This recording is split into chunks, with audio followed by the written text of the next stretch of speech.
We're in charge. That's the US message to Venezuela. President Donald Trump has vowed to fix the country and revive it from the dead. But is that for the benefit of Venezuelans or Americans?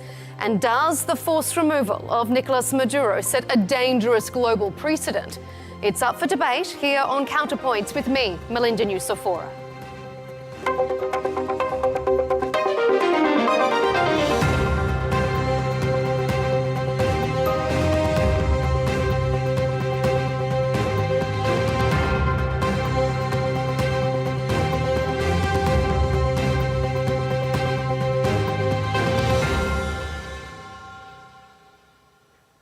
On New Year's Eve, the self-proclaimed peace president had this wish. Mr. President, do you have a New Year's resolution? I have. Let's hear it. Peace on earth. Less than 3 days later... Don't ask me who's in charge because I'll give you an answer and it'll be very controversial. What does that mean? It means we're in charge.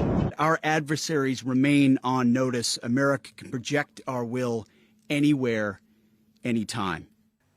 In a precision operation, US special forces swept into Venezuela and plucked President Nicolás Maduro from power. Critics of Maduro say his rule was brutal, repressive and illegitimate.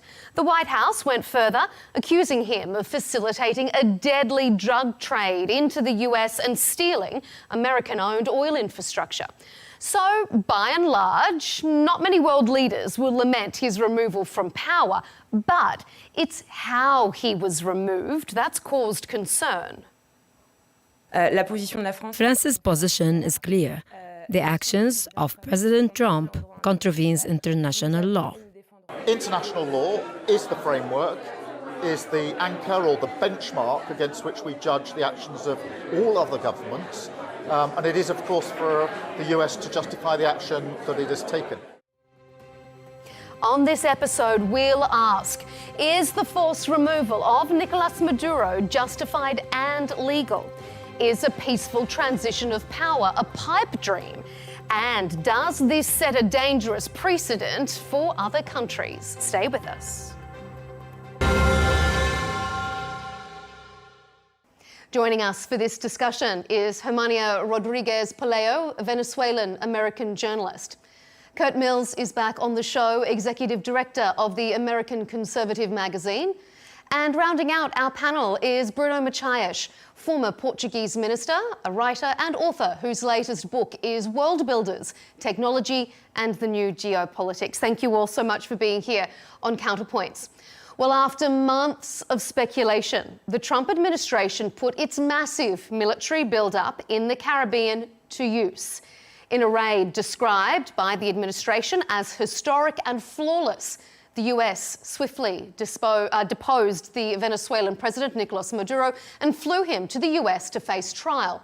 The operation, however, wasn't sent to Congress for approval, and the Democrats have called it the most dangerous example of US imperialism since the invasion of Iraq in 2003. So, Germania, let's start with you. Was this operation justified and, maybe separately, was it legal? Right, that's two separate questions.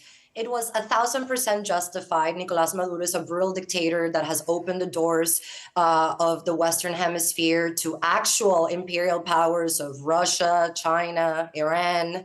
Now, on the question of international law, it's interesting. Nobody really cared about Venezuela before or when Maduro breaks international law, but all of a sudden, everyone's very concerned about international law. I am not an expert on this topic. However, there is a lot of previous history of US precedents acting without congressional approval. This is what happened in Panama. Interestingly, the operation in Venezuela happened on the anniversary of the Panamanian invasion. Today, Panama is a thriving democracy that has welcomed over 100,000 Venezuelans who needed help. So absolutely justified. I'm not an expert on international law, but I think the focus on that is interesting as many previous US precedents have acted in a similar manner.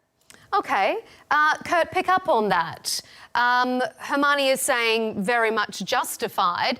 To your mind, as an American and a commentator on American politics, is it legal? Does it matter if other presidents have done it in the past? The fact that this president's doing it now, what do you think? Listen, I'm a journalist. I've seen how. Oh, sorry, Hermania, I'm going to throw that to Kurt, and then we'll come back to you for comment. Yeah, no, I think clearly the operation was not justified and is not legal. It's clearly a violation of international law, but despite international law, even if you don't believe in it, it's clearly against the spirit of the Constitution. War powers are vested in Article 1 in the Congress. I don't know if the Congress cares anymore, but that's who should be approving such kind of operation. I understand, in a certain sense, if it was an acute situation, getting congressional approval would be difficult. But this was not an acute situation. There wasn't, anything particularly unusual about Maduro's. He's been in charge for 15 years or thereabouts. There was nothing pressing or imminent danger even revealed by the administration. The administration's charging him with gun crimes. This is pretty laughable for a right-wing administration to be charging people who aren't even citizens for federal gun laws. It's clearly a pretty much plastered together operation to sort of sate the president's desire for a spectacle.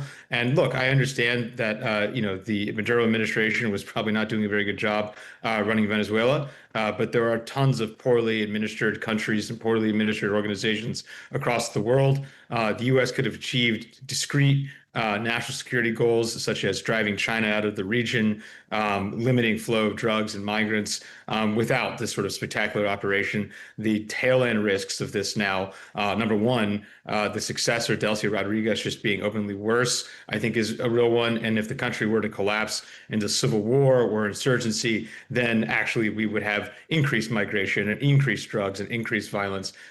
This just seems to be frankly, a fairly juvenile, well executed, but juvenile strategy, finally executed by the administration. Bruno, I'm going to bring you in just a minute, but before I do, Hermania, I want you to just respond to something that Kurt said. Pause on Delcy Rodríguez, because we're going to come to what comes next in the next phase of our debate. But I want you to pick up on what Kurt said. Not justified, not legal. How do you feel about that?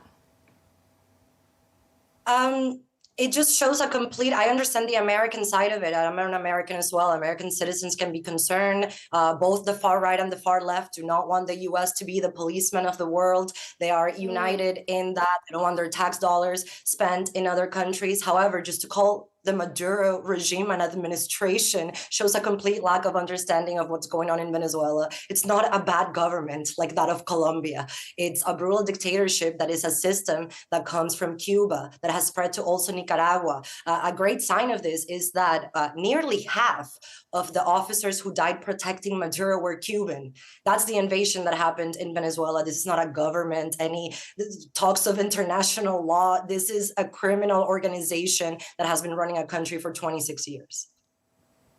Mm-hmm. All right, Bruno, let's bring you in. Hermania was saying the international community didn't really care much about Venezuela before, cares now because President Trump has set his mind to it. Do you agree with that? Well, I'm a bit puzzled by the discussion so far because we seem to be discussing some parallel reality where the United States would have violated international law, as it indisputably did. Every international judge would take 5 seconds to reach that conclusion. There's no question about that. But you could argue, okay, there are higher values than international law. Sometimes human rights, democracy can come first. But none of that is relevant here, because both the operation and President Trump's stated intention has nothing to do with democracy. The regime has not changed. All the bloodthirsty rulers of Venezuela that Hermania was talking about are all still there. The only person that left was Maduro. Donald Trump has talked about oil nonstop since the invasion. He hasn't mentioned the word democracy a single time. He has, in fact, explained that he doesn't want democracy in Venezuela, and I know why. No democratic government in Venezuela would agree to the terms of the agreement that he has in mind for Venezuela, which is essentially that the current president, or the acting president will sign a piece of paper transferring ownership of Venezuela's total oil reserves to the United States. That's what's on the table. And of course, no democratic government would do that. So Donald Trump will never allow a democratic government to be in charge of Venezuela. To discuss, is this justified for the sake of democracy, is just completely absurd, because that's not what we're talking about. That's not what's happening in Venezuela. What's happening is the imposition of a regime of extortion on top of the Maduro regime that is still entirely in place. Do you agree with that, Germania? Again, along with international law, there's a newfound interest among first worlders and concern for Venezuelan oil. The reality is that the Maduro regime, the Chavista regime, has stayed in power by offering our natural resources to China, to Russia, to Cuba. This idea that the U.S. interest is only oil. Listen, this is realpolitik. Donald Trump has his interests. Marco Rubio has different interests. Stephen Miller has different interests. This is not about whether Donald Trump, who I have said is an unsavory character, cares about Venezuelan democracy. This is about whether the cause for Venezuelan democracy aligns with his interests. We Venezuelans have screamed it from rooftops. If the United States wants to do business with Venezuela, in our oil industry, the way we used to do it, and they actually paid us for it, unlike the Cubans, we are happy to work with the United States for that. And there's a lot of misinformation about that it's the opposition offering Trump oil. The reality here is that the Chavista regime has offered all of Venezuela to Donald Trump in exchange for being left alone. On another note, 1,000% what he said about Delcy Rodríguez is true. Today, Venezuela is still under a dictatorship. In my view, Delcy Rodríguez is even worse. However, we hope and wait to see that statements like the ones made by Marco Rubio and the actions that the Trump administration has shown us about this lead us to a proper transition and the eventual return of the elected government of Venezuela. That's another topic we haven't touched upon here. Maduro stole an election last year. He is not a legitimate leader, and we actually elected him. 20 times that it doesn't want a democracy in Venezuela. I understand that you want to believe, but it's a delusion. He has said every time he was asked, he has said about Corina, that won the election, he has said she's unreliable, she's not respected, she's not to be taken seriously. He hasn't talked to her. And he said he wants to work with the Maduro regime. So what is, I mean, unless you want to be you guys are experts on international law. If you study transitions to democracy, especially in modern times, sadly, they include several of regime members. They include not having full justice in order to return to democracy. It is unrealistic for Maria Corina Machado and Edmundo Gonzalez to lead a transition because, like I said, this is not just a bad government. It's a dictatorship that has taken over all the institutions, all the military. That's what Donald Trump meant when he said Maria Corina does not have respect inside of Venezuela. We will need regime members for a transition. Now, here is where the important part of it is. Donald Trump has said that Delcy Rodríguez has agreed to follow U.S. instructions. And if she doesn't, they will act again. It all depends on that. I am not a fanatical Trump supporter. Only about oil. See his latest interview. He said, our instructions so far are only about taking over the oil. There are no other instructions.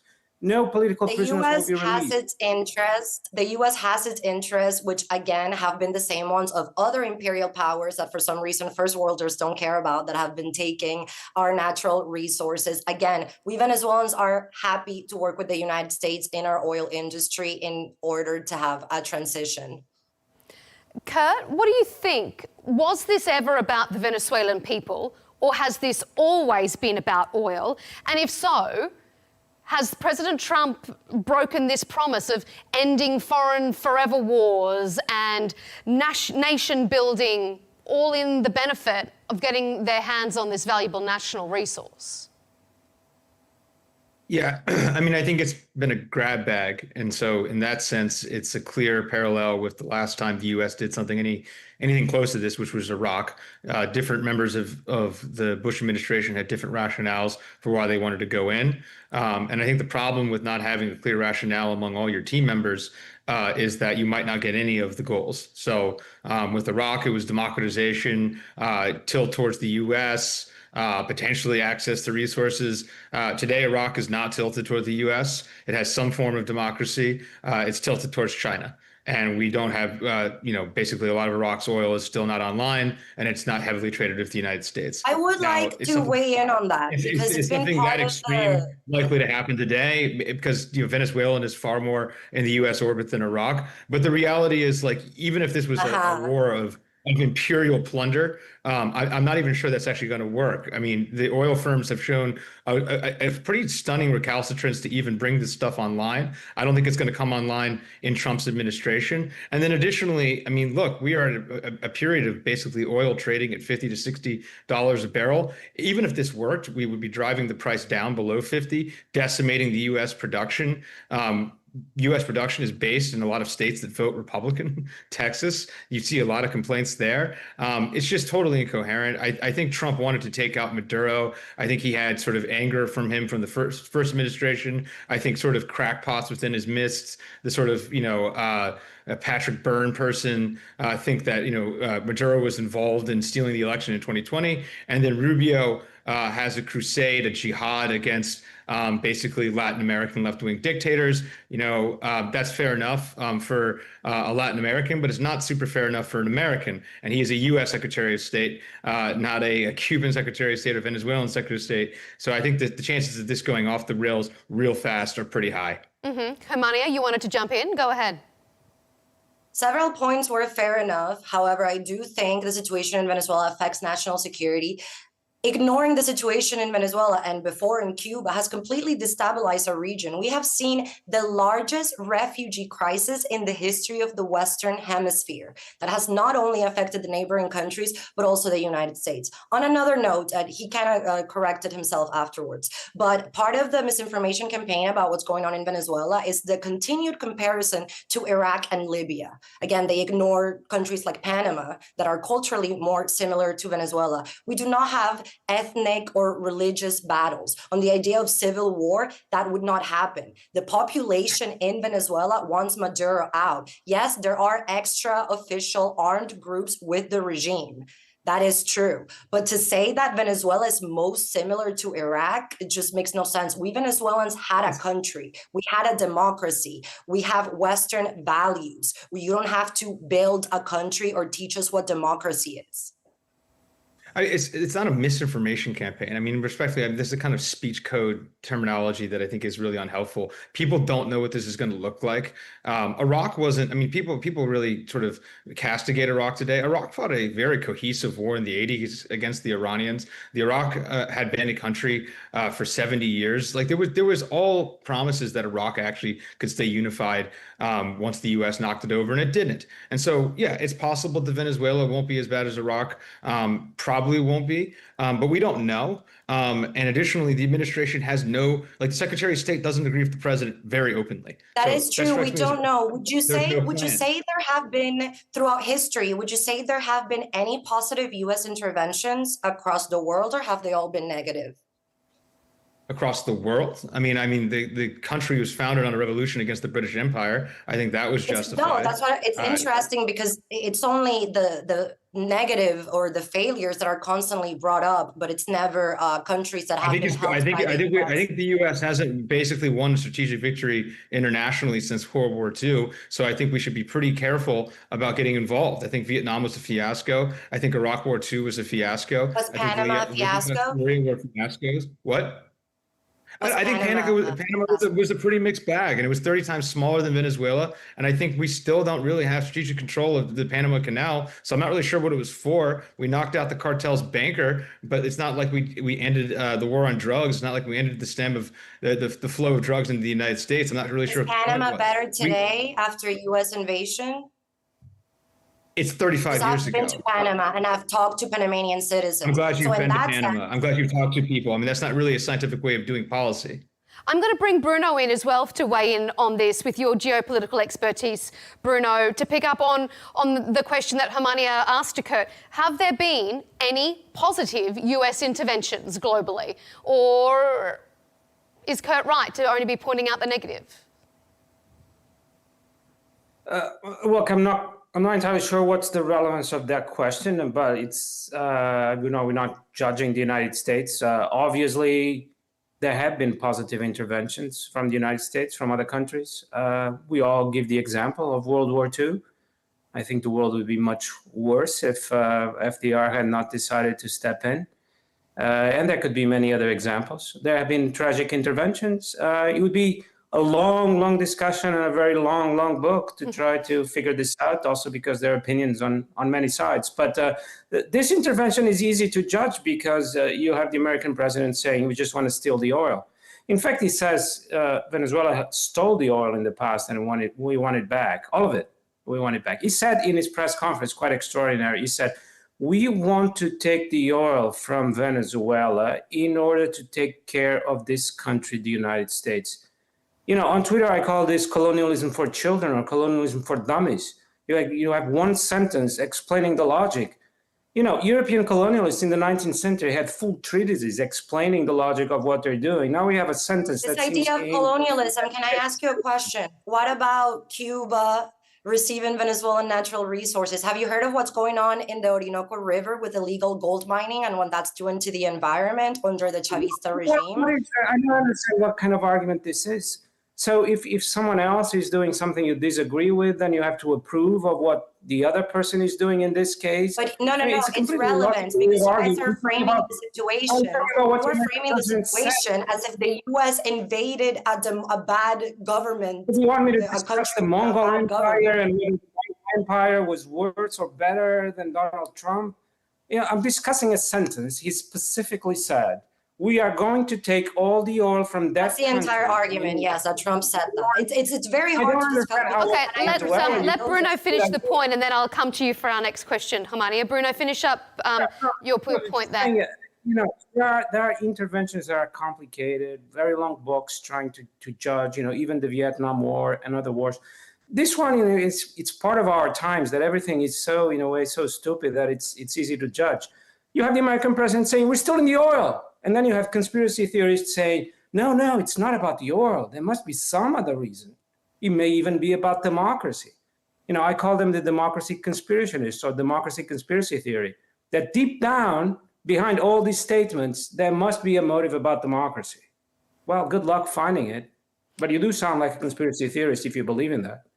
Well, if there is any part of it about democracy, we're going to need to see a transition in power that has the semblance of a peaceful transition, because whether or not you agree with how Maduro was removed from power, there's not many shedding a tear that he's gone, as Germania has been expressing there. Venezuela has the world's largest known oil reserve, but it also has a life expectancy lower than in Syria. It's endured negative economic growth, inflation at times around 200%, and about a third of the population live in poverty. But despite promises from the US of reviving the country, it could face a dangerous power vacuum, or could it also be worse, just a puppet for the US?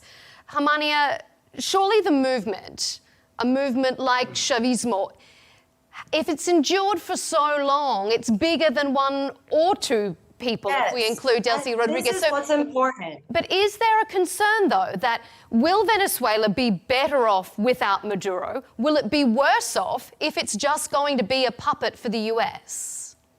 And here we can speak about actual concerns, not what's going on with our natural resources or the oil. Worst case scenario for us is not for Venezuela to be a puppet regime. The best case scenario for us would be to Delcy Rodríguez to do as Donald Trump tells her to do, to free our political prisoners and to conduct a transition. Here is the actual worst case scenario. And as someone who has been a Trump critic, I'm concerned about what one of your guests talked about, the different messaging from everyone in his administration. Someone like Stephen Miller does not have Venezuela's best best interests at heart. We are not. But that's a senior advisor. That. Miller's really powerful. I mean, you just sort of like cast aside like the key advisors. Do you actually think that Donald Trump cares? Okay, about but there is also Marco Rubio, who he called it. Yeah, you have Marco Rubio in Latin America. Marco Rubio is the driving force on this. I would call Marco Rubio cares. Okay, it wasn't my turn now. Agreed. I would say that. Go ahead, Germania. Kurt, we'll come to you after Germania's made her point. Oh, sorry. Go ahead. I was giving him reason. I was saying it is very complicated and problematic that there are different objectives by different U.S. officials. Stephen Miller does not care about democracy. However, your guest said Marco Rubio had a jihad against left-wing dictatorships in the nation. I would say Marco Rubio is the one that does care about these countries returning to democracy. What is the worst case scenario here? That the White House lets go, claims victory, and says now that Maduro is gone, Venezuela is free. Venezuela is not free right now under Delcy Rodríguez. That is the worst case scenario for Venezuelans, that the White House depicts this as a victory and does not do more to ensure a transition to democracy. Okay, Kurt, pick up on that. Is there, I mean, if we're going to do that, doesn't that require, I don't know, US boots on the ground? Doesn't that go against everything President Trump has said?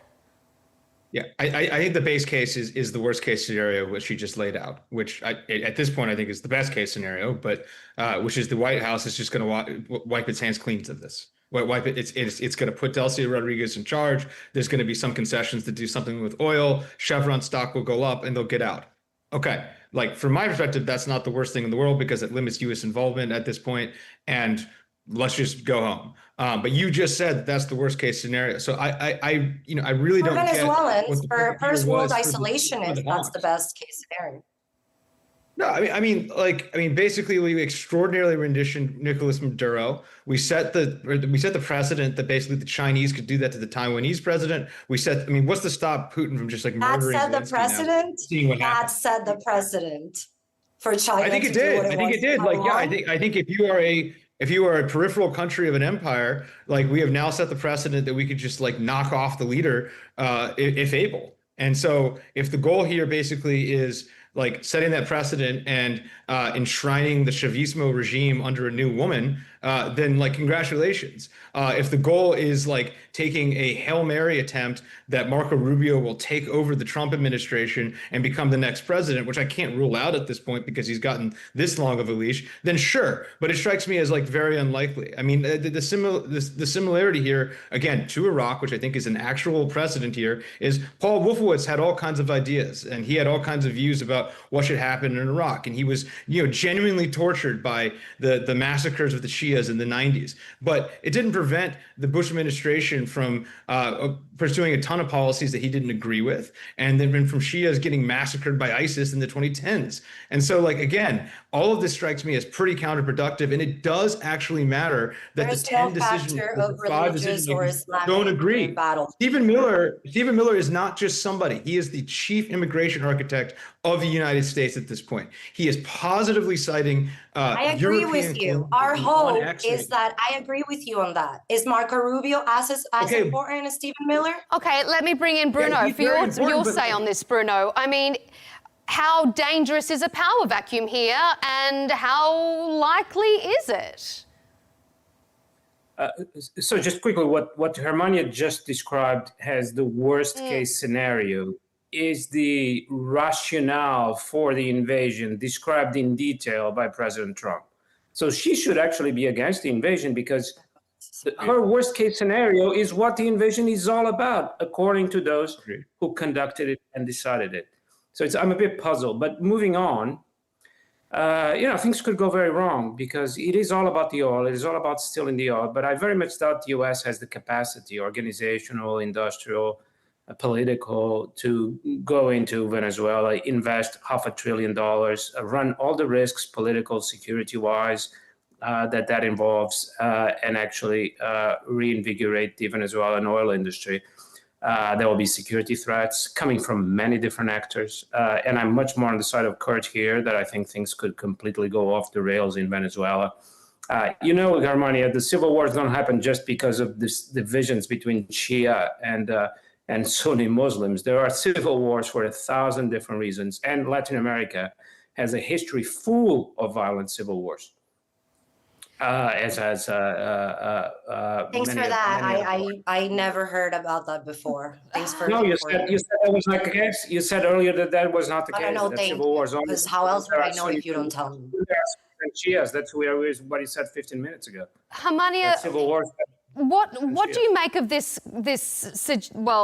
fact that President Trump was singing the praises of the Nobel Peace Prize winning opposition leader, only to then turn around and snub Maria Corina Machado, saying she doesn't have the respect, she doesn't have the support of people in Venezuela? Is that concerning that he can so easily change his tune, and shouldn't it be the opposition? Concerning. So I am not. How does the opposition take this opportunity now and run with it? One of the tragedies of Venezuela is that we have been asking our neighbors, Brazil, Colombia, for help, and no one has listened. So beggars can be choosers. The only one that came in and cared was Donald Trump. I am not here to defend Donald Trump. His mixed messaging makes things very hard, including for those of us who are trying to spread the word, because people just repeat, oil, oil, oil. He said it was about oil. I am 1,000% concerned about Trump's statements about Maria Corina Machado, because that selected opposition, our own leadership, is what makes us different from Iraq, is what it's irrelevant to talk about religious, ethnic, civil wars in this case. We organize ourselves because we have democratic values, and we want our elected leader to be the one. So yes, when we Venezuelans hear this from Donald Trump, it's not nice to hear. All we can do is speak out, continue doing what I'm doing, and try to hold the White House accountable. Because our goal of Venezuelans, despite what Stephen Miller's goal is, despite Donald Trump and everyone else caring about the oil, is that our interests unite. Yes, Donald Trump, help us free Venezuela, and we can work with you in our oil industry. But we have an elected government, and they should be at the forefront of this. Mm-hmm. Kurt? I don't know. It's just like it's based on like we're just supposed to believe that Venezuelans are a monolith and that they have quote Western or democratic values. I'm not even sure. No, we have data. There was an election last year. 70% of people. But the reality is this government didn't exist in a vacuum. I mean, like the country voted for a hard left, quasi anti-democratic movement in the late 90s with Chavez, right? And he succeeded in governing when oil was at $120 a barrel. He died. Maduro has hung on without any serious basic rebellion in the country, even if he stole the election. That is so the idea that this super seamless transition. To say that there has been no. I'm not trying to be rebellion. disrespectful. That is so disrespectful. The people that have died protesting. Teenagers. I think. I mean, look, I'm against intervention in Iran as well, but there's actually clearly like a quasi-insurgency going on in Iran. Like, there's nothing like that in Venezuela. And so, like, not I mean, today, the idea that because there has been. Not today. I mean, if it's not today, then when is it going to be? Protests in Venezuela? There are images of hundreds of people. Like, it's very hard to put like into a context of what that means in a country of tens of millions of people. But that's the issue. That's the issue. Were you paying attention before this happened? Because Venezuelans have been protesting. Yes. I'm well aware of diaspora Latinos and Latinas making arguments. Diaspora Latinos using the same terminology that they do to Iranians, because this is an umbrella. Right, yeah, I would say the same thing about Iranians. Like diaspora Persians are extremely selfish. Generally speaking, this just shows the union of the far right and the far left. They are united in this I think it's not far right. You have the same opinion as Bernie Sanders, and you're a conservative. What? You have the same foreign policy opinions as Bernie Sanders. It's the far right and the far left are united. I go on a number of things. Don't care about I would say I disagree with Sanders on Russia, but yeah, Sanders is probably better than like a default hawk on the Hill, doubtless. Yeah, no, I mean it's been pretty pathetic showing for Congress how supine it has been with the administration throughout all of this. So yeah, I mean Bernie Sanders is capable of independent thought. Pro. You know what? So anyway, there have been plenty of protest movements in Venezuela. Right now we have... I don't doubt it, but it's a country of tens of millions of people. Who are being threatened with death. And it's important for the world to understand that Venezuelans have battled against this regime for over 20 years. If you don't believe me, go I understand. But look, if you were looking for and repression. If you were looking from space in 2020 and you would see across the United States there were Black Lives Matter protests across the United States, and that something between 40 and 60% of Americans were sympathetic to what I think was, fairly anarchic violence in the aftermath of George Floyd. Should China or Russia have come in and abducted President Trump in order to fulfill the democratic desires of the people in the streets in America? Of course not. These are complex societies that we don't understand. The United States is a democracy, and Donald Trump will leave office when his term is done. And that is, I don't understand why. That's a fairly open question. I think he will too. But the idea that the U.S. is unassailable on democratic values, I think, is also a joke. Okay, you were bringing up Russia and China there, Kurt, and that brings up something that I want to get into in this final part of the debate. And Bruno, I'm going to bring you in here for the first question on this, and you can respond to what Germania and Kurt have been saying there.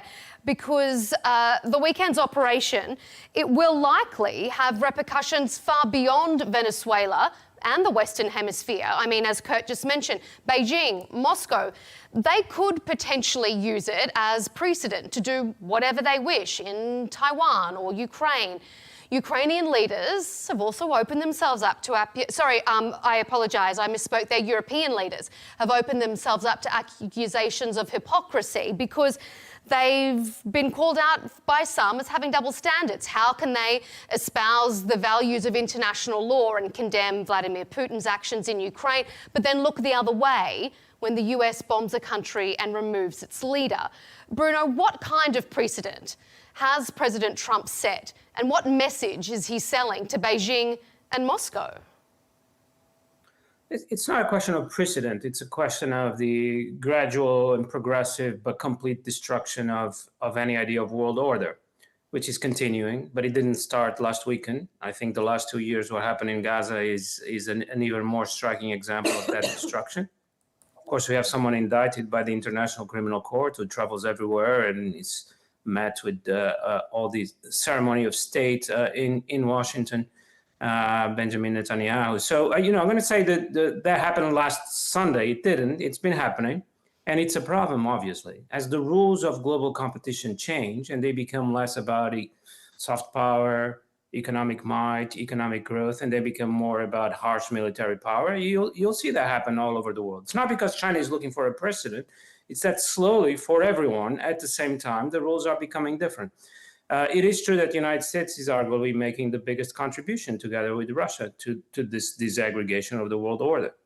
Gaza was a scandal that should shock all of us. And this, of course, I'm not so focused on the kidnapping or the capture of Maduro. I'm focused on the state rationale for the war, because it's now become clear that one can do whatever one wants and act, in fact, like a pirate state, go in, try to steal some oil. In fact, if you go up to the Financial Times now, you'll see that one super oil tanker just left Venezuela for the United States with oil for Chevron. This is the political prisoner that has been released, Germania. The prisoner has been released, Venezuelan oil, but no human political prisoner has been released. But thankfully, this super tanker is completely free and on its way to the United States, will be received by the American president in Washington, I'm sure. Bruno, do you think that this is going to embolden someone like Vladimir Putin? No, I mean, Vladimir Putin has been completely emboldened. He's done everything he could. It's silly to say that Vladimir Putin has been sparing Zelensky. He tried to kill him the first day. Oh, okay, this is one more sign of the disaggregation of the global order. Everyone does what they want. But it would be important that responsible countries would try at least to preserve a modicum of rules of impartiality, of objectivity in world affairs. But actually now we have the United States behaving in a way that China does not, because I've written a lot about China. I follow what China did in Africa. There are many reasons to criticize China, but China has never gone in to Guinea Equatorial or to Angola, deposed the president, threatened the successor with an execution, which is what Trump has done about Ms. Rodríguez, with an execution if she doesn't do what he wants. By the way, Germania, when he says He wants her to follow his instructions. It's not about political prisoners. He's been clear about this. It's about the oil. Instructions about the oil. He hasn't said anything about political prisoners. So actually, China has not done this. Now, can China start to do it? It's possible because, these people in China, the party leadership, are going to be concerned that the U.S. is playing by a different kind of rules and that maybe they should go into Africa and do the same because it's more effective. And anyway, if the U.S. is playing by a looser kind of rules and China is only trying to exert economic coercion, which China does exert, they may feel this is unbalanced. And the other problem is public opinion in our Western societies is now becoming so nihilistic, so cynical, that when other countries will do something, the reasonable reaction now, the rational reaction is to laugh at all the moralizers who will say something. Because when you have your own president saying, let's steal the oil, let's steal the oil like the corsairs and pirates of old, obviously, the only reasonable reaction when someone else does something you disagree with is to laugh at all the moralizing principles. And without moralizing principles, it's very difficult to organize a resistance. It's very difficult to mobilize your public opinion. So all this is a great matter for concern. Shouldn't be laughed. It's a serious matter. We're destroying the global order as it existed. The rudiments of what existed, and we're just entering complete nihilism. Kurt, I can see you nodding your head there. You wanted to jump in. I agree with some and disagree with others. I think Bruno kind of touched at the real danger here, which is that China looks like an actually more honest broker than the United States, including in our own region. I think the basic goal of Washington should be to kick the Chinese out of South America and Central America. And I think this might actually have the opposite result. If we're talking in 5 years and Mexico and Brazil have tilted, the two most major economies in the region towards China, I don't think that should be surprising. I think that's a huge counter reaction. I disagree that a precedent hasn't been set. I think the idea that the Chinese haven't upgraded the chances of just like kidnapping William Lai, the president of Taiwan, I think they probably have. I think it makes an invasion more likely today. I think the idea that Putin has not held back a little bit on what he could have done to the Ukrainians, or at least the Ukrainian leadership, I also think is not to be seen. I think there's a chance that they could up their efforts against the Zelensky administration. And I think all of that seems pretty dangerous. So yeah, and then additionally, I would probably disagree. I don't think it's even a war for oil, as I've sort of emphasized. There's this theater state justification. That's what the president's saying. But the idea of like actually plundering the Venezuelan oil economy in any kind of coherent way. Rystad, the energy firm, estimated that it would take twice as much as investment from all of U.S. oil firms and oil and gas firms of 2025 to get this stuff online this year, or even in the next couple of years. I think the reality is we're not going to bring the Venezuelan oil economy online. The White House is going to say it is. There's probably going to be increased trade. I agree with you that it's not a very rational war for oil, but that doesn't mean it isn't a war for oil. It's just that Donald Trump... It's a stated war for oil, yeah. Yeah, he's interested in the immediate effect. He wants to have a little piece of paper saying, the oil is ours, even if it's still underground. And it's already had some effects in the stock market, and some companies have made a killing over the past 2 days. Some people may have made $1-2 billion, and that's also a consequence of the invasion, and he's going to be very happy about that, and some of the people around him. But to get the oil out of where it is, that won't be possible. That won't be possible. I think Kurt is right about that. It's strange, though, the degree to which Trump, I think he's sort of retrofitting rationales. He wasn't president when the Venezuelan government seized these oil fields, allegedly from Exxon and Chevron or whatever. And he's fighting for the honor of U.S. corporations 5 years ago that would have just as easily seen him in prison. He's acting like he's Putin, where he's really the de facto head of Rosneft or anything like that. He's not. And until he is, it is a sort of simulacrum of a war for oil, not a real one. I agree he thinks it. And I agree the administration believes it. But the idea that it's actually borne out in reality, I think is far from clear. Mm-hmm. Hermania, you wanted to pick up on something that Bruno was saying as well? A lot has been said. I'm not sure. I'm just stuck on China somehow being more moral than the US. That's a different universe. China has been plundering Latin Americans' oceans to a point that it's a huge environmental issue. Nobody cares about that. Like I've already mentioned, Cuba took over my country long ago, but somehow the United States has now put the world at danger. Yes, I agree with what Bruno said. I would love a world where everyone acted according to international law and everyone was nice. Unfortunately, these undemocratic powers like Russia, China, they have never acted under international law. And the reason modern dictatorships are get to a point where Venezuela has gotten is because these tyrannies are allowed to do whatever they want. And the Western democracies of the world try to act more under international law or under public opinion, and when they do act, they face the kind of analysis and judgment, and they get called worse than the horrific Germania, let me call your attention to an important party. point. The American president just said that if the acting president of Venezuela does not do as he tells her to do, something worse than what happened to Maduro will happen to her. You know what worse than Maduro is? I hope that's will be executed. Okay, now give me an example where China said, if the president of this country doesn't give us the oil, we will execute. I don't need to do that. I can tell you that in China, you cannot speak against the regime. I'm not going to sit here. I mean, it seems crazy to say that the Chinese Communist Party is better than the, and that's part of the issue here. We disagree on fundamental values. And me and Venezuelans, we want to be part of the Western democratic world. We no longer want to be under Russia, Iran, China's umbrella. It's not better though. But just let Hermania finish her point, and then we'll open it up. Hermania, finish your point, and then I'll go to Bruno and then Kurt. That's a fundamental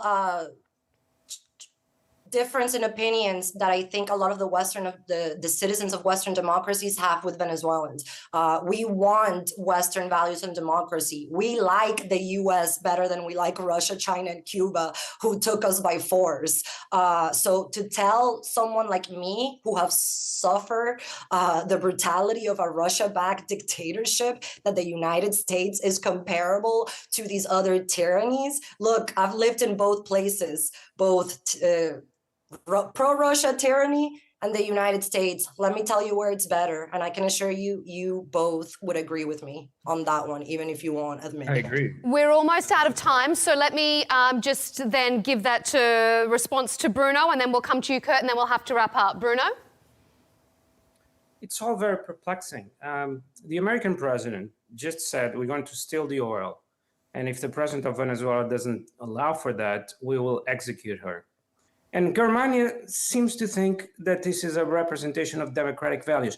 I think Germania, like many people, this is not about her, is fundamentally traumatized. She was brought up in the world where America represented a myth, an idea, a shining light in our planet. And that is completely I was raised in Venezuela under a Russian-backed dictatorship. Okay. She cannot readjust to this new world. Okay, Hermania needs to go in just a moment, so let me just give Kurt one last response so we can wrap up before Hermania needs to leave. Kurt, a quick final word from you before we need to end it there.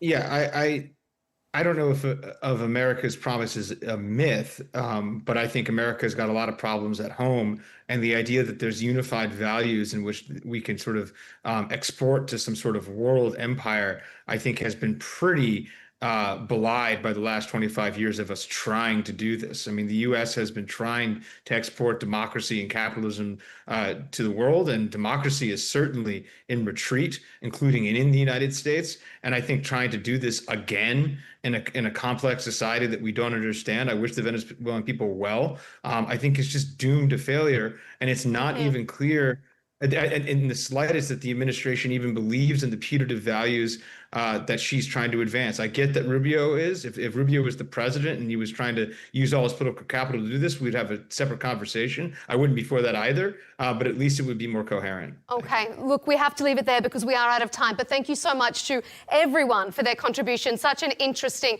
panel. Germania, Rodríguez, Poleo, Venezuelan American journalist. Thanks for being with us. Kurt Mills, Executive Director of the American Conservative magazine, and Bruno Macias, the former Minister from Portugal, writer and author. Thanks for your contribution on Counterpoints.